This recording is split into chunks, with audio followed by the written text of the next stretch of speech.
In today's video, we're going to talk about how much you can safely spend in retirement.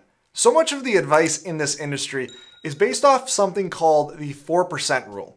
And I ultimately think this rule is more confusing than it is practical for a number of reasons.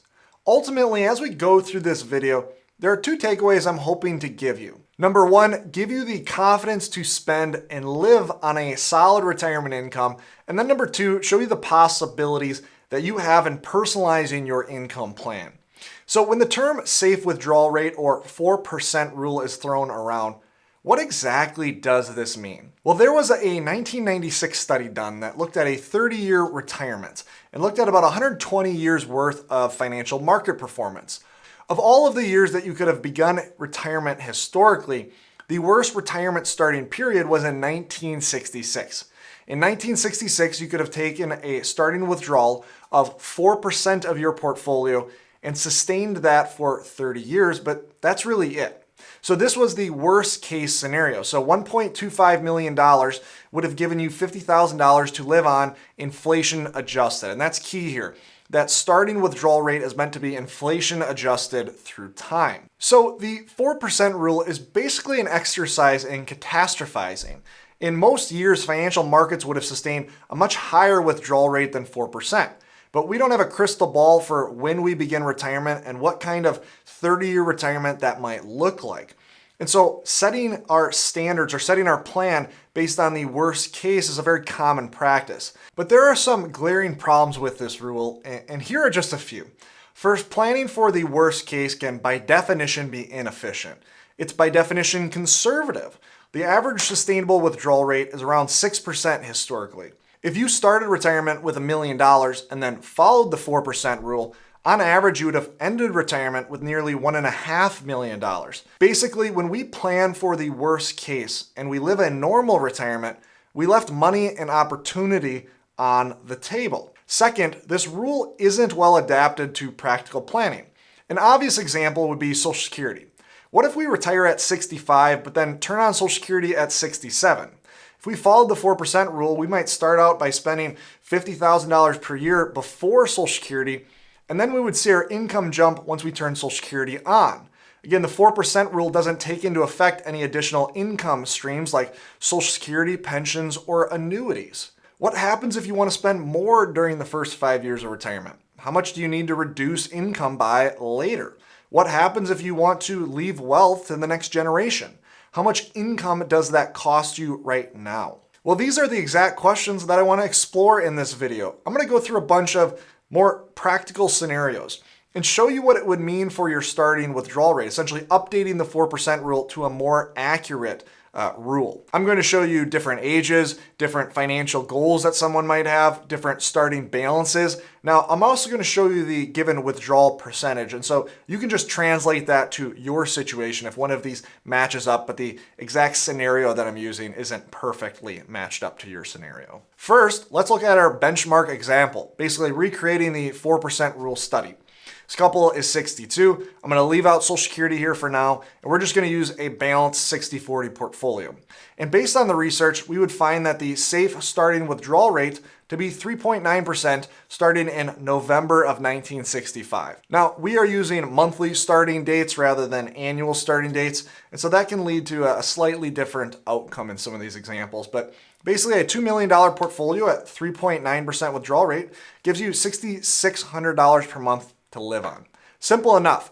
But let's now change the situation by adding in Social Security. Well, let's say this is a married couple with a $3,000 and $1,800 per month Social Security benefit if we look at full retirement age. And so the first thing we'll notice here is this couple's income can be a lot higher than 4% relative to their starting portfolio balance. And intuitively, this makes sense.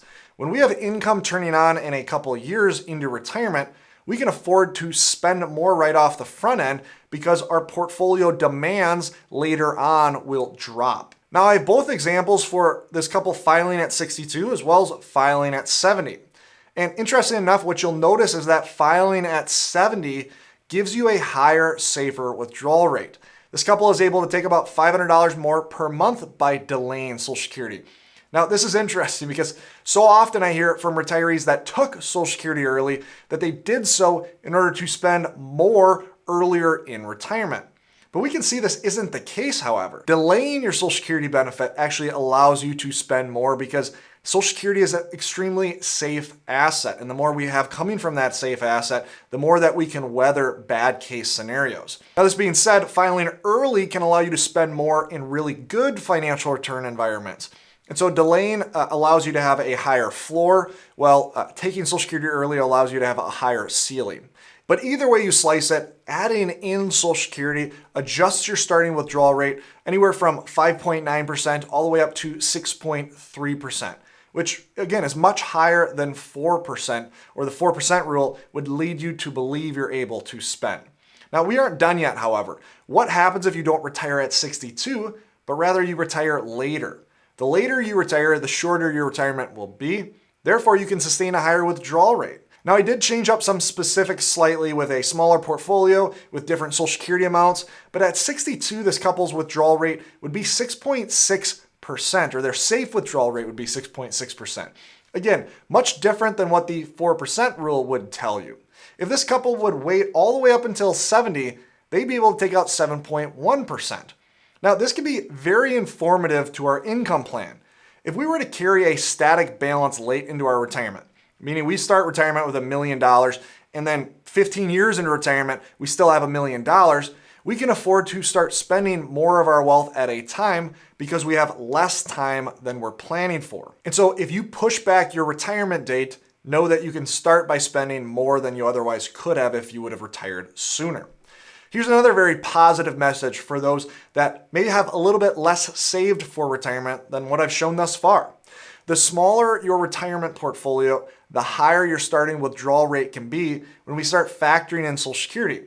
An overly basic example of this would be, let's say that you have $500,000 saved for retirement and you retire at age 60. At age 70, you're going to turn on your Social Security benefits, and let's say they're combined to be $50,000 per year.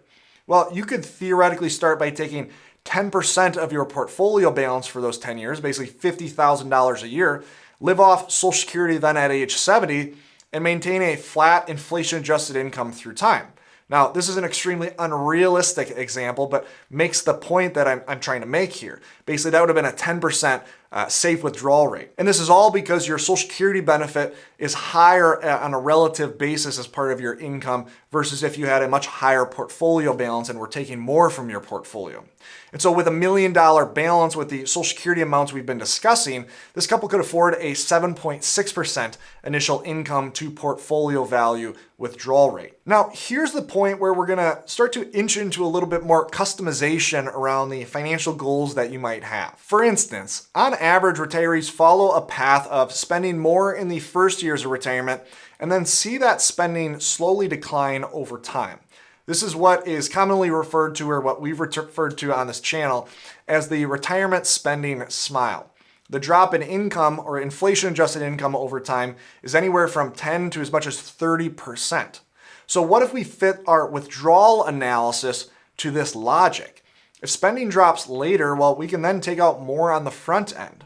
Up to this point, we've been using flat inflation-adjusted spending through time. As a benchmark, the flat spending result is shown on the screen. For instance, if we just maintain that flat spending through time. With a $2 million balance with the situation that you see on the screen, we would see a 6.1% safe withdrawal rate, or $10,272 per month.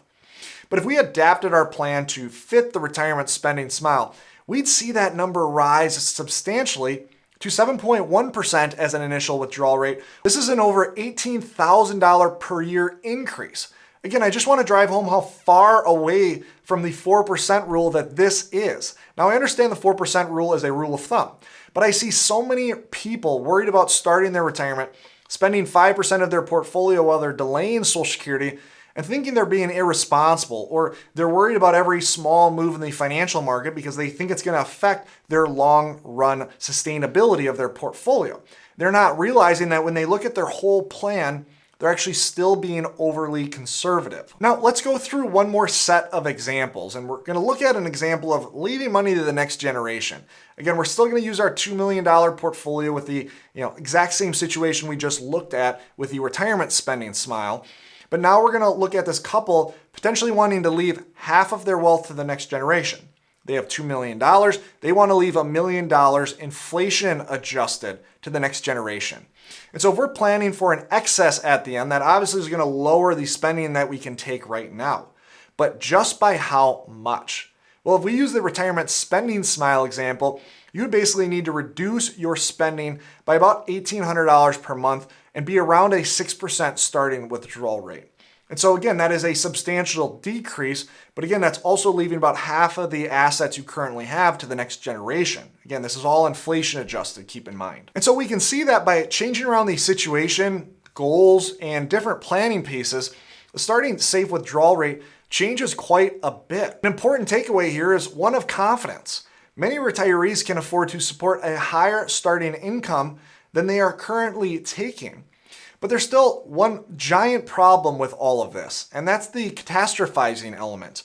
When we plan for the worst case scenario, and that worst case doesn't happen, we leave money and opportunity on the table. For instance, in the scenario on the screen, in the middle of the road trial, the median trial, this couple would have left over $2.5 million inflation adjusted by only spending that $10,000 per month. Out of the 150 years that is now included in our updated data, that is only 1 year. The worst case is one of those 150 years. And so the likelihood that you began retirement in the worst case historically was very unlikely. And so how do we fix this? How do we remedy this last issue here? Well, you need to have a dynamic income plan.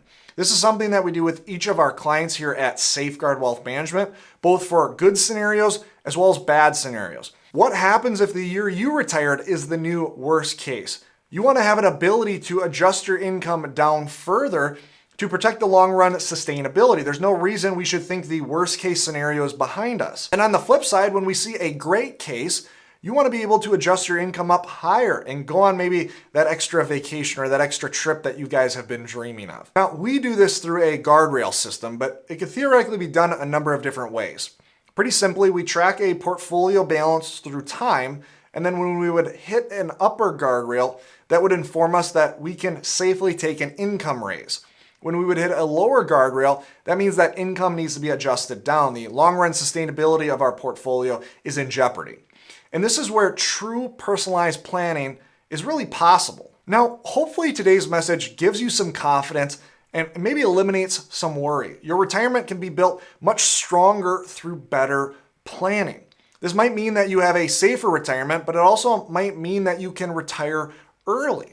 And speaking of retiring early, here are 8 reasons that right now is a fantastic time to retire, despite the so-called retirement crisis that so many are fear-mongering about. Click here to learn more, and always remember, you don't need more money, you need a better plan. Thanks for watching today.